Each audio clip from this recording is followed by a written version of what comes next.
ओला dock YouTube channel को subscribe करें और बेल आइकॉन को दबाना मत भूलें।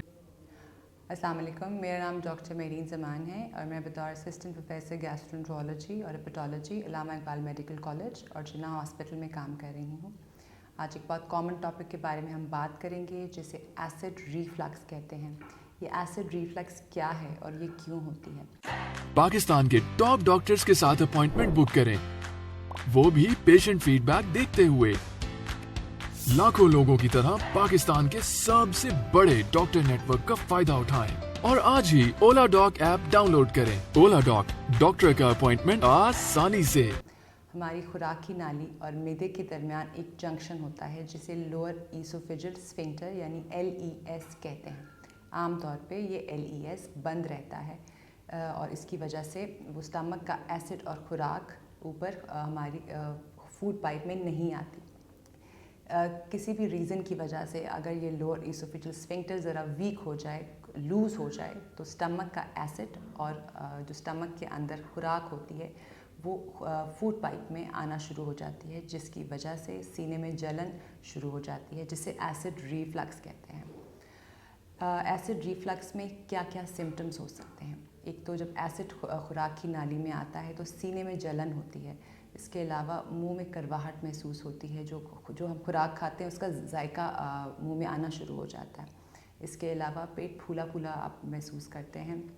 उल्टी की कैफियत हो जाती है, ज़्यादा डकार आते हैं, ज़्यादा हिचकियाँ आती हैं। इसके अलावा गला ख़राब रहता है, आवाज़ में होर्सनेस रहती है। कुछ लोगों में कान के, नाक के और छाती के इन्फेक्शंस ज़्यादा हो जाते हैं और कुछ केसेस में एस्थमा यानी दमे का अटैक भी हो सकता है। एसिड रिफ्लक्स की क्या क्या कॉजेज़ हैं? सबसे common cause is hiatal hernia. Hiatal hernia क्या है? हाइएटल हर्निया उसे कहते हैं जब मैदा अपनी जगह से ऊपर आना शुरू हो जाए, यानी छाती में आना शुरू हो जाए। उसकी वजह से मैदे का एसिड और मैदे में जो भी खुराक होती है वो फूड पाइप में आना शुरू हो जाती है। तो सबसे कॉमन कॉज जो एसिड रिफ्लक्स का हाइएटल हर्निया। इसके अलावा आपके कुछ डाइटरी हैबिट्स, खाने पीने की हैबिट्स हैं जिसकी वजह से रिफ्लक्स ज़्यादा हो जाती है। एक टाइम पे बहुत ज़्यादा पेट भर के खाने की वजह से ये हो जाता है और अगर आप खाने के फ़ौरन बाद लेट जाएं तो एसिड रिफ्लक्स हो जाता है।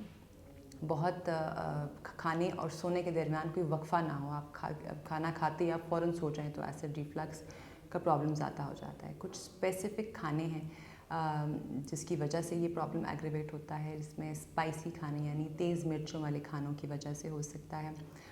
ज़्यादा डीप फ्राइड खाने या जिसमें फ़ैट कंटेंट ज़्यादा है, ऑयली ज़्यादा है, उनके साथ भी ये एग्रीवेट हो जाता है।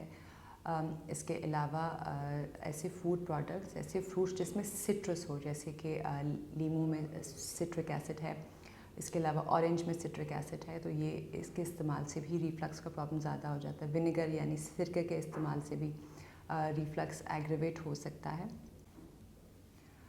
ज़्यादा चाय और कॉफ़ी पीने से भी ये प्रॉब्लम हो जाता है। अल्कोहल यानी शराब नोशी के साथ भी रिफ्लक्स का प्रॉब्लम बहुत ज़्यादा हो जाता है। इसके अलावा अगर आपका वेट ज़्यादा है, जितना वेट ज़्यादा होगा उन लोगों में रिफ्लक्स का इशू लाजमी होता है। सो अगर आपका वेट ज़्यादा है तो आपको अपना वेट भी कंट्रोल करना चाहिए। कुछ दवाइयों के साथ भी रिफ्लक्स ज़्यादा हो जाता है, स्पेशली पेन किलर्स, ये ब्रूफन, पॉन्स्टान, डिस्प्रिन वगैरह, जिस तरह के दर्दों की दवाइयाँ होती हैं, सर में दर्द और जिस्म दर्द की दवाइयाँ, और कुछ ब्लड प्रेशर की दवाइयों के साथ भी रिफ्लक्स ज़्यादा हो जाता है। हार्मोनल प्रॉब्लम अगर आपको है या आप हामला हैं तो आप में भी रिफ्लक्स का प्रॉब्लम होने के चांसेस हैं। ज़्यादा चाय और कॉफ़ी के इस्तेमाल से भी रिफ्लक्स का प्रॉब्लम ज़्यादा हो जाता है। अल्कोहल यानी शराब नोशी और सिगरेट पीने से भी रिफ्लक्स का प्रॉब्लम बहुत एग्रीवेट हो जाता है।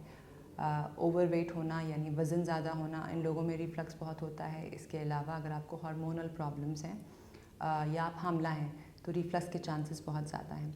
कुछ दवाइयों के साथ भी रिफ्लक्स होता है। मिसाल के तौर पे कुछ पेन किलर्स होते हैं, जिस तरह हम सर में दर्द और जिस्म दर्द की दवाइयाँ इस्तेमाल करते हैं, या ब्लड प्रेशर की दवाइयाँ, इन सब की वजह से रिफ्लक्स बहुत ज़्यादा होता है। एसिड रिफ्लक्स को आप बहुत सी लाइफस्टाइल चेंजेस के साथ मैनेज कर सकते हैं। अगर आपका वेट ज़्यादा है तो लो कैलोरी डाइट और एक्सरसाइज करके आप इसको कंट्रोल कर सकते हैं। रात का खाना बहुत लेट ना खाएं, स्पेशली खाने के बाद फ़ौरन लेटें नहीं, अपराइट रहें। اور ایک ٹائم پہ بہت زیادہ مقدار میں نہ کھائیں. اسمالر فریکوینٹ میلز لیں. ایسی کھانے جس کے ساتھ ریفلکس ایگریویٹ ہوتا ہے, جیسے اسپائسی کھانے, ڈیپ فرائڈ کھانے, جنک فوڈ, اس کو آپ اوائڈ کریں. زیادہ چائے کافی کو اوائڈ کریں. الکوہول اگر آپ استعمال کرتے ہیں تو اس کا استعمال چھوڑ دیں. اسموکنگ کے ساتھ, جیسے کہ میں نے بتایا کہ ایگریویٹ ہوتا ہے, تو اسموکنگ کا استعمال چھوڑ دیں. اگر ایسی دوائیاں ہیں جو آپ استعمال کر رہے ہیں جن سے ریفلکس ہوتا ہے, جیسے پین کلر اور بی پی کی دوائیاں, تو ڈاکٹر کے مشورے کے ساتھ یا تو اس کو اسٹاپ کر دیں یا اس کو آپ چینج کروا لیں. اگر آپ کو کوئی ہارمونل پرابلم ہے سو اپنے اسپیشلسٹ کو دکھا کے اس کو بھی آپ ٹھیک کروائیں, تاکہ آپ کو جو ہارمونل ایشوز کی وجہ سے ریفلکس ہے تو وہ بھی نہ ہو.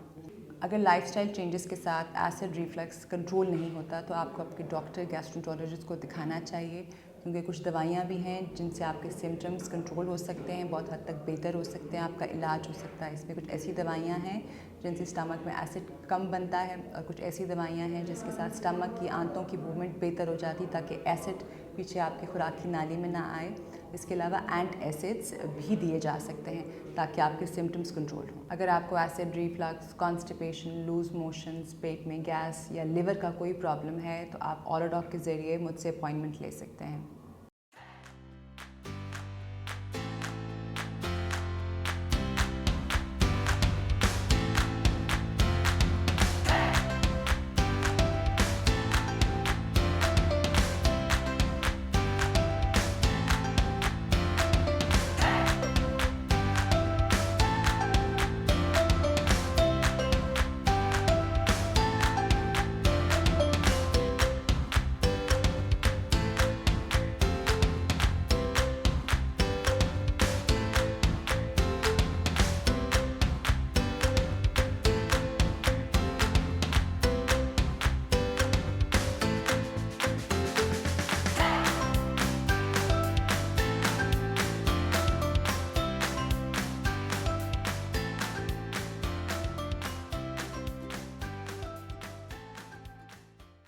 اب پاکستان کے ہزاروں ڈاکٹر سے ویڈیو کنسلٹیشن کے ذریعے علاج کروائیں. تو ابھی اولا ڈاک ایپ ڈاؤن لوڈ کریں اور گھر بیٹھے اپنی صحت کا خیال رکھیں. اولا ڈاک, مشکل وقت میں آپ کے ساتھ. ابھی اولا ڈاک ایپ ڈاؤن لوڈ کریں اور ڈاکٹر اپوائنٹمنٹس پر 50% تک ڈسکاؤنٹ حاصل کریں. اولا ڈاک, ڈاکٹر کا اپوائنٹمنٹ ڈسکاؤنٹ کے ساتھ. پاکستان کے ٹاپ ڈاکٹرز کے ساتھ اپوائنٹمنٹ بک کریں, وہ بھی پیشنٹ فیڈ بیک دیکھتے ہوئے.